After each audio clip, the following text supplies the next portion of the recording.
Hey there, welcome back to another video. Well, I'm just about over all the dashboard wiring. Let's just hope it's all in the right place. Before we get on with what this video is about, please give me a quick like and subscribe. I'm so close to 1,000 and it'll really make some changes in this channel. Maybe we can get some better lighting or another camera. Anyway, in this video, we're going to be looking at fitting the windscreen, the bonnet and the boot, including all the locks. But before we do that, let's just check out some finishing touches I've been doing here. All right, so we're all in there. We're going to do first start in the next video, hopefully. Just waiting for a couple of terminals for the battery. Just show you quickly what the finished ECU looks like, because I hadn't put the relays and stuff on. If I could do it again, I'm going to remember to put this whole larger bracket a little bit further down so that I can make a larger L-shaped bracket for the fuses and relays and just have a little bit more space there, an inch and a half or so. So that's all fine. Looking forward to doing the radio wiring. I will be running the radio wiring underneath the curved tunnel here into the boot for power, going to the amp, etc. Haven't sourced the speakers yet, haven't really given it much thought until I've got the doors back on so I can look at the door speaker holes. I think I know what tweeters I'm getting, so they're really nice units. We can sync them in. So everything's pretty good. I've done up a load more little screws and bolts. Got the brake servo hose on here with the non-return valve, so don't forget that. And that obviously just plugs into the back of the engine here. Put on a bit of reflective tape here just to attempt to keep the brake fluid a little bit cooler. Fit the J-pipes, got a little bit of reflective on the bottom of that clutch there, so everything's looking good. Got some wheels on because I no longer need to access the front. And finally, yeah, just fitted the fuel hose there.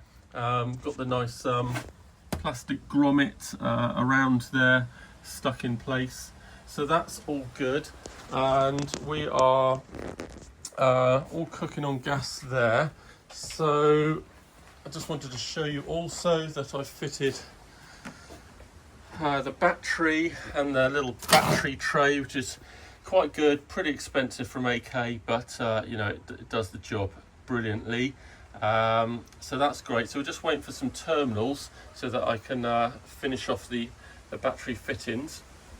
We've got all the door stuff, just need to tidy all this wiring out of the way, and we are going to fit, I think, the windscreen first, and then the boot and bonnet. So first of all, before fitting the windscreen, because it's going to limit our access in getting a multi-tool, we need to be cutting out these air vent slots. So the AK markings are pretty good. I tend to just make sure you get the same measurement from the center to the edge. I do 10 centimeters basically, and make a nice line there. So I'm going to cut those out, and then we can fit the windscreen, and then we can use the windscreen edge to correctly measure the correct spaces for the windscreen wiper.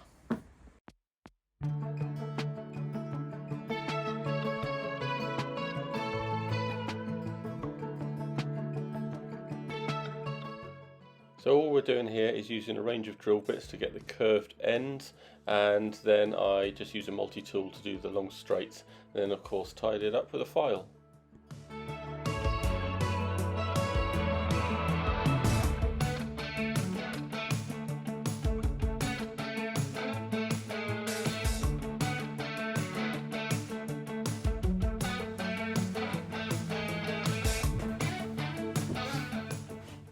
Here we go with the windscreen. First of all, I just use a bit of silicone kind of anti-squeak type spray just to allow the rubber on the bottom of the windscreen to spread out and not stick to the body.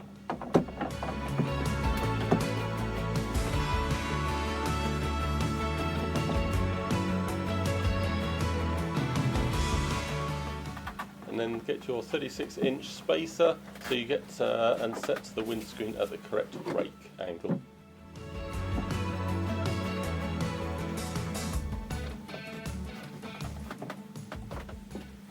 Okay, so we're looking pretty good there. So what you want to be doing is obviously have the windscreen down low enough that this rubber fills the valleys so that no water can get forced up there. I find the rubber's always a little bit long and looks quite untidy when it goes over the escutcheons, which will fit later. So I usually end up trimming just a little bit, but don't do any of that for now. So you can just pull it out just gently, but you don't want to pull it out too much so it comes out of its channel.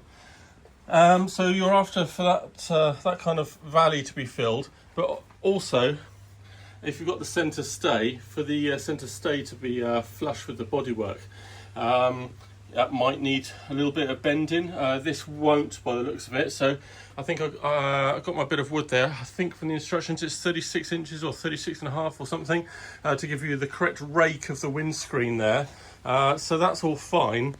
So I will just put a little bit more pressure on top of the windscreen, ease out that rubber a little bit more, just to bring this down just a touch. And then I'm going to put a bit of masking tape underneath, or I can just make some marks for these screw holes. Now here I generally use I think a 4, maybe a 5mm button head screw, and you leave them in there because I don't think you can really fit them once this is all in place. In fact, I'm not sure if I can fit them into this hole whilst this is all assembled. I can't quite remember, but anyway, you whittle them in there, and then when it comes to fitting, they're already hanging through the holes, and you lower your windscreen in place after paint, and you aim for the holes for these bolts, and then you can just do them up underneath. So we'll see that in a future video. Obviously I've got these escutcheons as well to put in there, so we get the windscreen in the right place, because sometimes the escutcheon holes aren't quite right, and that can hinder your windscreen lowering down into the hole. So I'll make sure I do this first, make sure it all fits. I do my holes and everything now. When I've just lowered it a little bit more, I'll be going in here and marking up where I can attach the legs onto the frame there. So I make 8mm holes, M8 holes, and then I tap and the holes in the car frame, so that the bolts pass straight through the leg into the frame and can be screwed up. Now it's not too much of an issue this side, plenty of access, so I'll be making a hole sort of in the lower half and then making a hole in the upper half. But on this side, you need to be aware that your windscreen washer motor will be fitting here, and if you want to be able to get your windscreen out without taking the windscreen motor out, then you need to make your holes in some decent accessible places. So certainly I'll be doing one here, and then I'm not sure, probably one a lot higher up. I will just see where the windscreen motor goes, just to make sure I've got access and don't have to remove it every time I want to undo this bolt up here. So that's just something to bear in mind. But we're all looking good there. It doesn't need too much work. It can be lowered down just a tad more, and then I can start marking up my holes in the legs where they are going to intersect with those downs of the frame. Alright, so I'm happy with my fitting here. I have noticed that on both sides the frame is quite hard up against the body here, so I'm just going to file that away when I next take this out, just so that when I'm inserting it after it's been painted, it's not likely to put any pressure and chip any paint off. But I think actually this frame will be pulled away from that side slightly when it's all done up against the metalwork here. So unfortunately this is a two-stage thing. You have to mark where the holes are going to go, take the frame out, make the holes, put the frame back in, and then you can mark back through the holes that you've made onto the frame of the car, and then you can drill and tap those out. So that's what I'll do now. Now here we are after drilling the holes in the arms of the frame. I did have to adjust the bend on this bottom bracket because it was definitely the wrong angle, and it was not as flat as this. It was bending down, so it was actually hindering me pushing the windscreen down. And of course you want this flat to go up against the paintwork. So I actually took it all off, just bent it very slightly in my press, and now it's got a nice flat angle, which is just brilliant. And when that's all tightened down, it'll all tighten down nice and flat. So you might have to adjust that. Adjusting it at a more acute angle does make it harder to get up into these tiny little screws there, but it's all doable.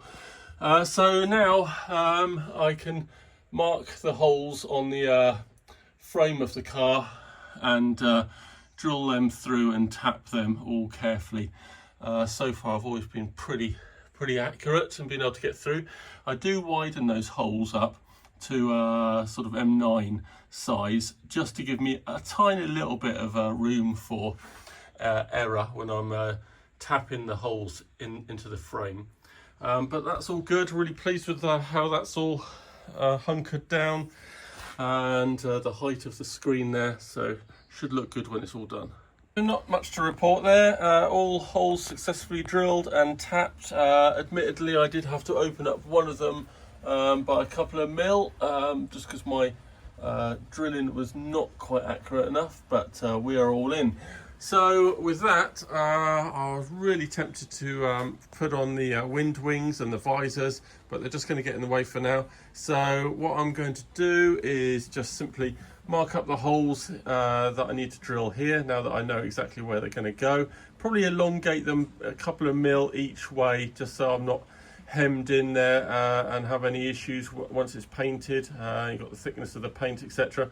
So it's well covered by this massive bracket, but I will just make a slightly elongated hole underneath each one for the 4mm bolts to go through. That will all just come down nice and flush, so that's all good. So what are we on to now? I think we're on to the bonnet and the gas rams. So I've started fitting these gas rams for the bonnet. My daughter was helping me, so I didn't want to get her on camera and have to make the choice in YouTube that there was a child in the video, so no video of that. But basically I've just fitted the brackets first of all.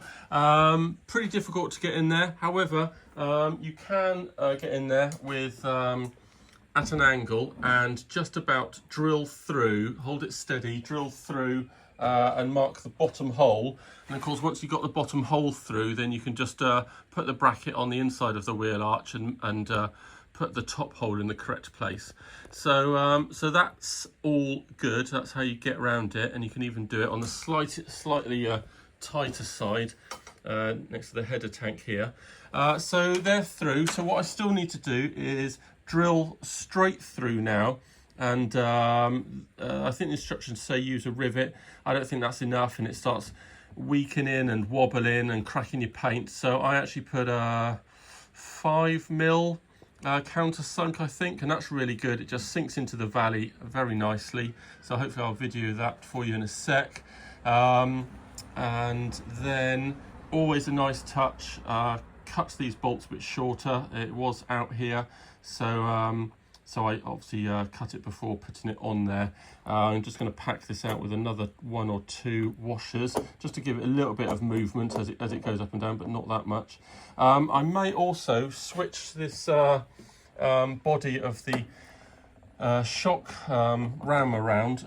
They just unscrews, and you can put different ends, swap the ends over, because there's fluid in here that lubricates the shaft, and if it's at the bottom, it ain't going to lubricate because it's just the liquid's just pooling at the bottom. So if you switch this around and have the larger bit at the top, it'll always sort of grease itself up and down whenever you put the bonnet up and down. So we are all measured there. So I put this in the correct place. It's about 1 inch back from the main crossbar that goes across. I did it a little bit more because I just wanted to make sure that I had enough room and nothing closed in onto the alternator. So I know that my bracket that's fitted to the bonnet will be about here, and there'll be plenty of room. Obviously this fitting will be about here when it all concertina's up. So we're all good there. So at the moment I've measured from here about 11 inches, but I can actually just go in a little bit more and make sure that this all misses for the bracket in the bonnet. Anyway, I'll show you that in a second, but we're all looking good.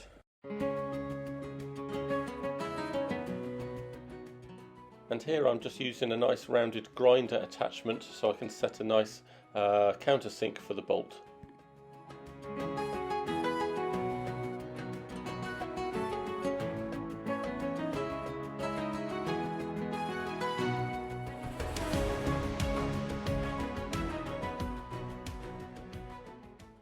Alright, so disregard my comment about swapping over the gas rams because I failed to remember that the fat bit will not sit nicely against the underside of the bracket if it's turned over. So you need to have this thin part up here, which is a bit of a shame. Anyway, make your measurement and mark it up, transfer the mark to the bonnet, and then I need to just line this up, and I'm going to do some 9mm holes for my riv nuts, and because I'd like these to be removable just in case, and then obviously they can be removed, so the body shop can paint everything, then reattach these. So then I use, I think there's 6mm that go into the riv nuts and countersunk. So I will then be just countersinking the bracket and fixing it all up.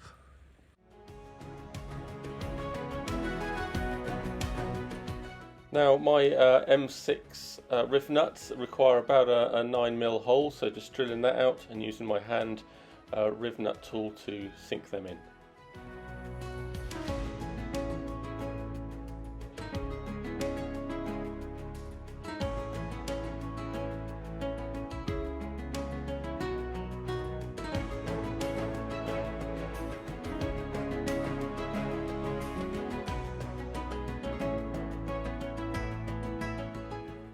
Now onto the bonnet locks. So the lock sits onto a nice kind of gasket here, which I just use as a template to mark out where I need to cut out. And I just use a drill to whiten it up, and then finally use a little grinder attachment, which is really quite a careful tool to use. You can just eat away at the fiberglass quite carefully to your drawn lines. And once I've done that, I use a square file just to eke out the little ears so the lock can fit in there. And those ears accept a little tab at the bottom of the lock to stop the lock from turning and spinning.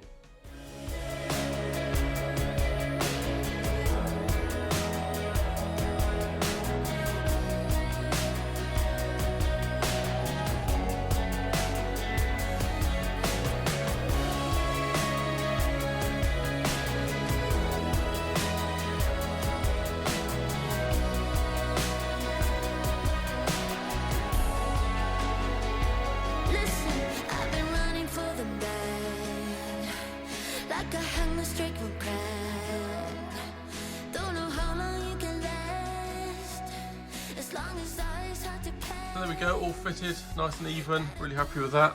Obviously the locks and these shafts will be shortened once that I've got the kind of return tabs under here.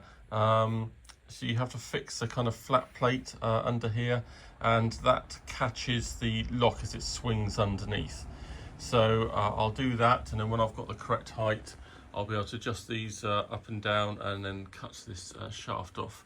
So that's really quite good. Really pleased with that. So now we're looking at the wing mirrors. Well, that was dead easy. It's just an 8mm hole for these mirrors that I've got. So I ummed and earned over the position. I've obviously got to put the escutcheons on. Must do that ASAP actually, so I can drill the holes, etc. I often find that this long slot needs to be lengthened by a few mil, because otherwise it restricts the tilt of the windscreen there, so I must get that sorted out next. But anyhow, I measured and made sure the escutcheons are going to miss, so I've got a nice flat area here for the wing mirrors. So they're looking good. quite pleased with that. And now we're on to the boot and the light and the lock. So this is my number plate light, which it's got to be fitted into the recess. There's no movement on that, so that kind of gives you the center line. So that's what we're going to go with, because the lock's going to be fitted here. So now we've got to fit the lock. Now the lock, now you've got a center dot, you know whereabouts in this recess, in this void, you've got to make the slot, because obviously the lock has to come through this hole. So I know that this is where it's going to be fitted, so I can now just mark this and then start hacking out a hole for this to drop into. Now, I've always been very successful with this and fitting nuts and bolts, etc., but I think I'm going to have a go at doing something different this time. I'm actually going to fit riv nuts into here, and then just see if we can put a nice bolt through here, cap head bolt or something, straight through into the riv nut and hold it all tight. I'm hoping they are man enough to hold this, because obviously it goes through a little bit of movement and lifting from people opening the boot using the handle, which is correct. So let me mark this up and cut some holes.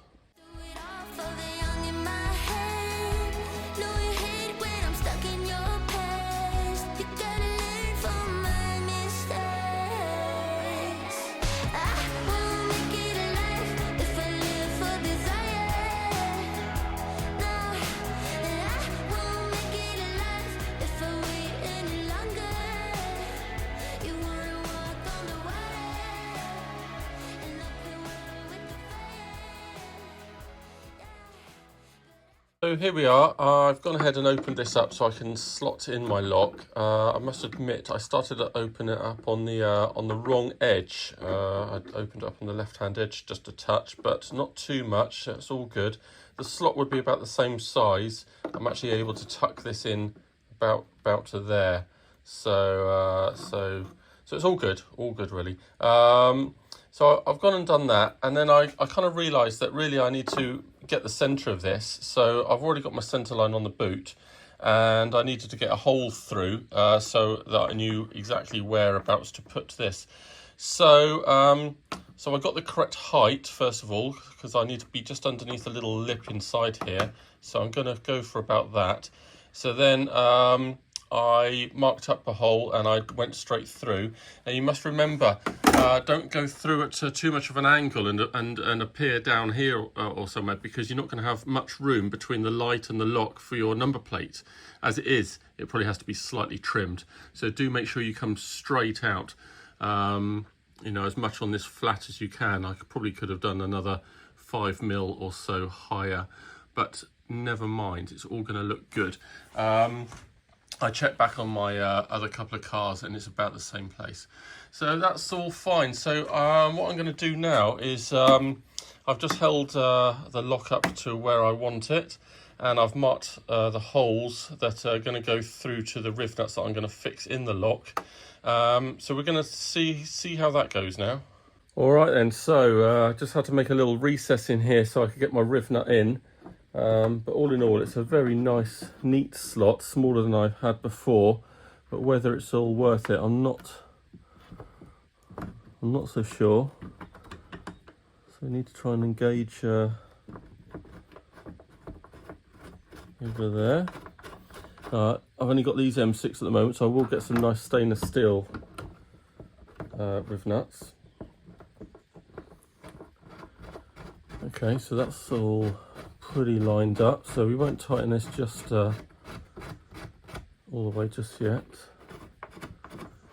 I'm quite relieved that that kind of works. So now we're going to see if the hole's roughly in the right place and what's going on. All right, so that all seems pretty good, and we've got some lock action. So I think by the time that's all done up a little bit tighter, that could be quite nice. I'll just nicely bevel all this and pretty it up, but that's about the smallest slot I've ever made. It's a shame it went about 5mm too much this way, but I'm pretty pleased with that actually. Pretty chuffed. So by the time these are done up and it's drawn the lock to this face, it should all be good. So there we go, the lock is in place. Remember that horizontal should be in the locked position, and then to open it you would have it in this position. Keep it all nice and neat. Need to adjust the rubber there slightly. So what do I think? I think I'm all pretty good really. Now if I was really picking holes, I might move the fog light over to the right 5mm or so, but the longer I look at it, the more I think it's okay, and it's also already in a good position, you know, for the boot and for the lights as a whole, really. So I might contemplate that, but really, when the stripes are put on, they can be tweaked slightly to make it all look like it's exactly in the right place. Unfortunately, we're dealing with a not quite symmetrical body. So that's that for now. I'm going to do the U-bolt in the boot for the lock to clip onto in a second, and then see what else we can get up to. Alright, so the next phase of the boot fitting is to fit the gas rams, but unfortunately I just ran out of P38 to mount these brackets under here. So whilst I'm waiting for that, I'm going to get on with the windscreen wipers. So these are not too tricky, not this part anyway. I've got a 2 wiper set up on mine, not a 3. So I've just measured 10 inches out, and then bit of space as per a diagram in the instructions. Where you've got to do where I've got to do a hole, and that needs to be at an angle so that you can fit the gearboxes for the wipers through there, and they're kept at an angle, hopefully a little bit by your hole, but also by the cut off bit of tube in here, which slides on a little bit further and holds it all at a good angle. So I'm going to go ahead and drill these holes. So when I'm drilling these holes, I kind of go in straight and then angle the drill slowly to get the required angle. And once that's kind of set, then I can just go in at that angle to widen it out. But gotta listen to my fears. But when you're looking like that, it makes my head stop. And I can't have it like that. So please don't come.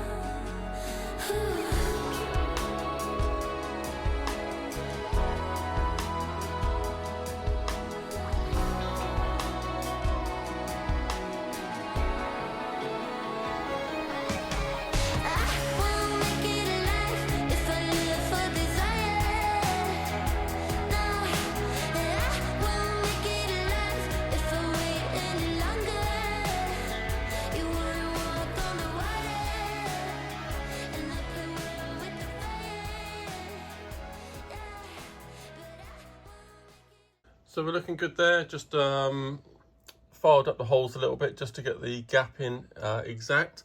Do not put your windscreen wipers on yet until you've tested which way these turn, in that you might have to adjust the little ramp inside the windscreen washer motor to make sure it stops in the right place.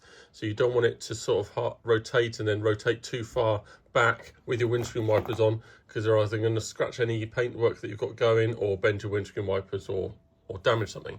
So wait until you've got the rotation all sorted. So that's what we're going to do next. We've got to fit this Bundy tube in between the gearboxes of the windscreen wipers underneath the scuttle here. Alright, so the idea now with this wiper motor is to loosely mount it, and then you've got to measure from the end of it up to the first gearbox. For me, this is about 9 inches plus a 1/4 inch ready for a flare, because you need to lock it into this gearbox. There's a little slot for it. It has a slight bend on it, but my God, this worm gear, which does need cutting short, but not too short, does not like to run up and down inside this bungee tube if it's got a slight kink in it. So I'm measuring each length. So that's the first length, about 9 inches for me plus a bit, and then once that's all locked in, I'll mount it properly, and then I'll take a measurement from here to here. This has got a very slight bend in it, so that's not a problem. And then there's another little bit about 4 inches long, just for the bit of worm gear that pops in and out as it's being pushed in and out by the wiper motor. So you need to protect that away from all your wires and everything. All right, so I'm going to get on and measure that. All right, so the only way to test the direction of the windscreen wipers is to plug the dash in and get some electricity into it. I'll just show you my bungee tube there. So that's the extension for it just to nose in and out of, and then we've got a slight bend in that middle, and then a little tweak over to the motor there. So happy with all that, and it goes in and out nice and smoothly, which is tremendous. All right, so fortuitously my wipers are turning the right way, so when I turn it on, it rotates round this way and then back again. If you want to see how to change the ramp in the motor, you can see a previous series in which I took it apart and changed that. So that's all good. Now, when I turned the electricity on, obviously the fuel pump goes, and I've got some fuel in there because I didn't want it to run dry. I want it to be lubricate itself. Now, the first time I did it, had a hell of a leak here because I'd basically just not done this up.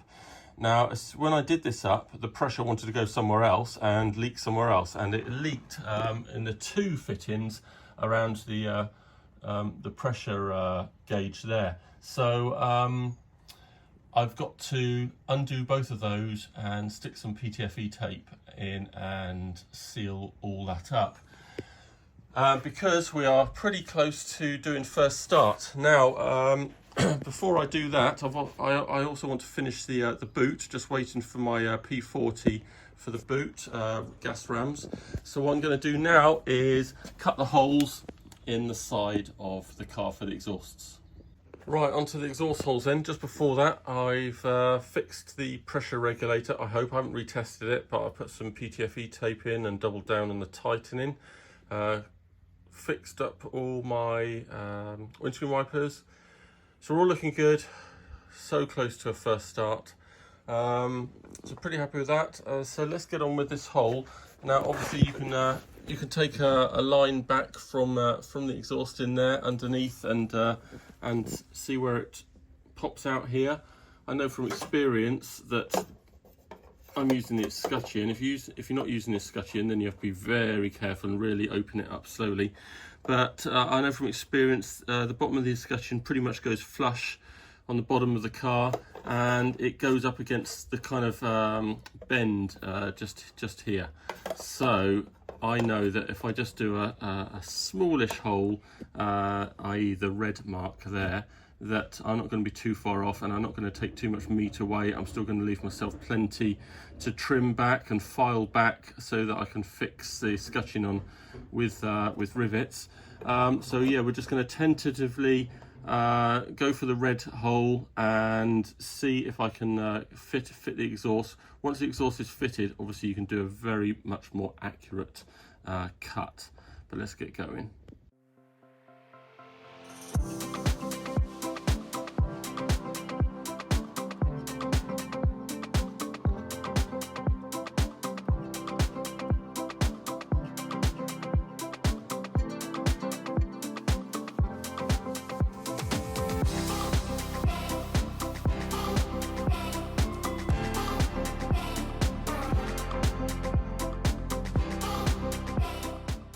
Okay, I'm actually using the wrong blade in this section and it keeps on skipping out, and you'll see I changed the blade to my preferred blade, which is really handy for going around corners because it's got a much thinner kind of flare on the edge.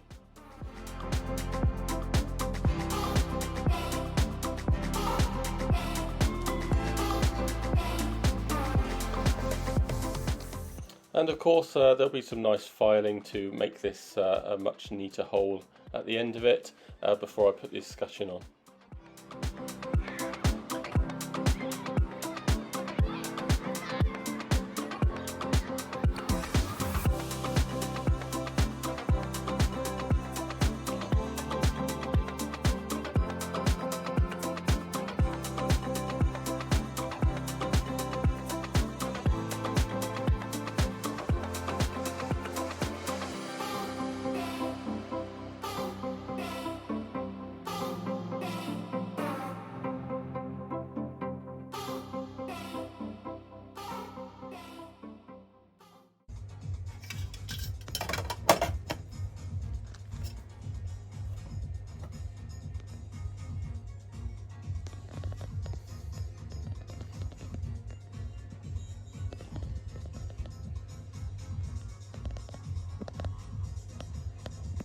And there we are done with the exhausts. Slightly more successful slot there, a little bit closer to the side of the exhaust. Just marked where the escutcheon goes, so that I can drill some holes. I can take the exhaust off and drill some holes for that. So I've already now drilled the holes into the escutcheon, and I can mark them up when I take the exhaust off. I think the gap down the side here is probably about 10 mil too big, so I'm going to have to just cut some slots. I've got a little bit of space. I can cut the slots that the exhaust slides onto just a little bit longer. So there is one. I'm just going to give it sort of 5-6 mil actually, because obviously the side of this is going to stop the rubber will get stopped by the side, but I've got about 5 or 6 mil. I think that'll do it, and then I can just bring this side out just a touch, because that is a bit close. Basically, you want enough space to be able to get your hand down there to clean it, you know, get your knuckles in there. So I'm going to bring that out 6 or 7 mil, and that'll even it up just nicely. So really happy with all that, and getting all the shiny stuff on, got the wheels on, looking like it's ready to go. Alright, so whilst I'm still waiting for my P40 to do my gas rams for the boot, etc., I'm going to fit my jack lifters. It's one of the more unpleasant jobs, especially if you try and do them separately. But what I thought I'd do is use the rear bumper from the previous car and see if we can use those holes to line it all up in one go. However, a bit disappointed to find that the holes are not in the same place, because I thought, well, wouldn't it be good as well if the new owner of this car didn't want the jack lifters and wanted to swap to the bumpers? The holes would be in the right place, but unfortunately that is not the case, although pretty close. I dare say if you just opened up the holes a little bit, you'd be in pretty good shape.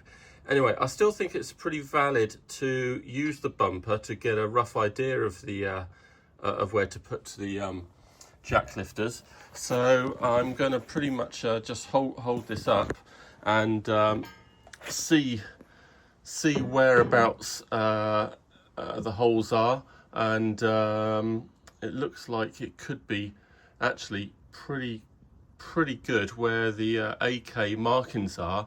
So I'm just going to spend some time, because I can notice already there's a slight more gap next to that rear light than that rear light, but you know, these things are not exact.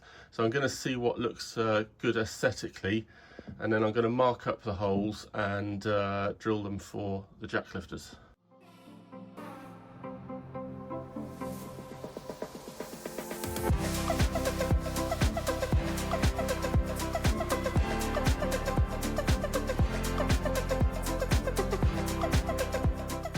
So just working my way through a range of drill bits here, and then doing a final open up using my grinder attachment. I may have kept on using drill bits had I got the correct size, but this did make a nice finish as well.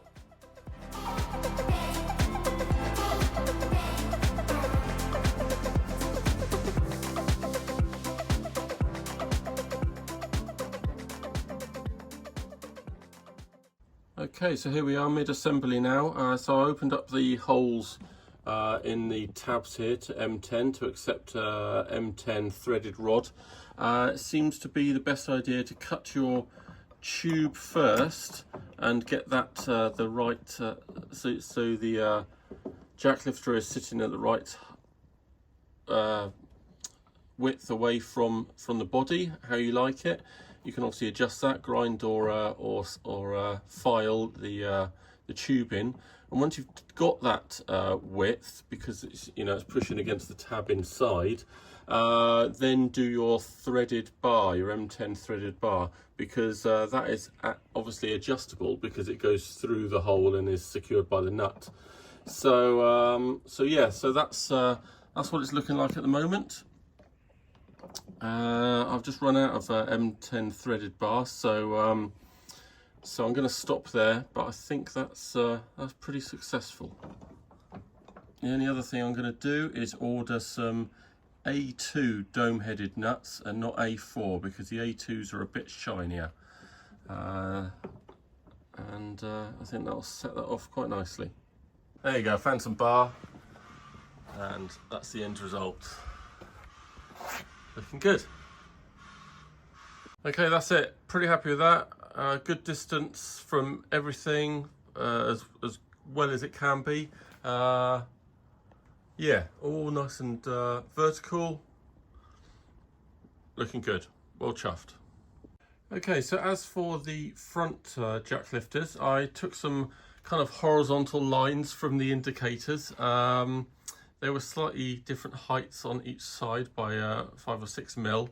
So you just have to kind of go at it aesthetically. So I marked the holes by holding up my jack lifter up against the body and started opening up the holes ever so slightly. And then I've got the jack lifter here with a couple of spare bits of tube on there. And I've just been holding it up periodically and gradually opening up the holes just to see where I need to open up slightly. Got to have, a few mil around the side, so in case of body movement, it doesn't start cracking the paint, etc. So I think I've got a good handle on that. It's all looking pretty good.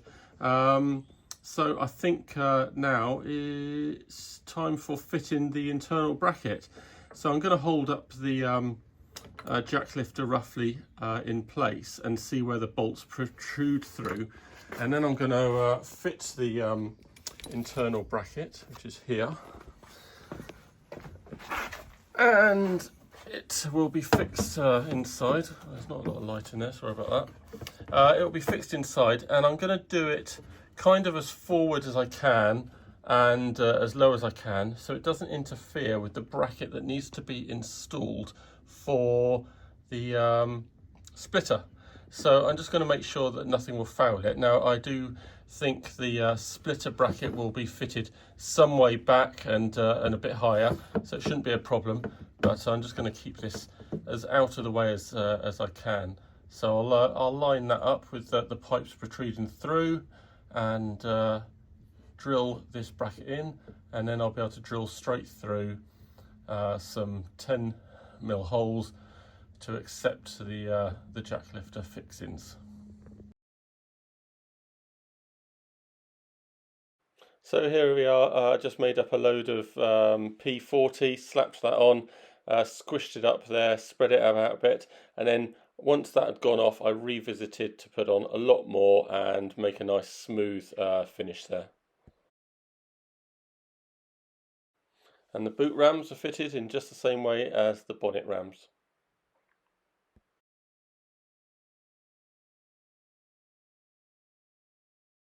However, I do shape those far edges just so I can get them right down near the edge of the corner there.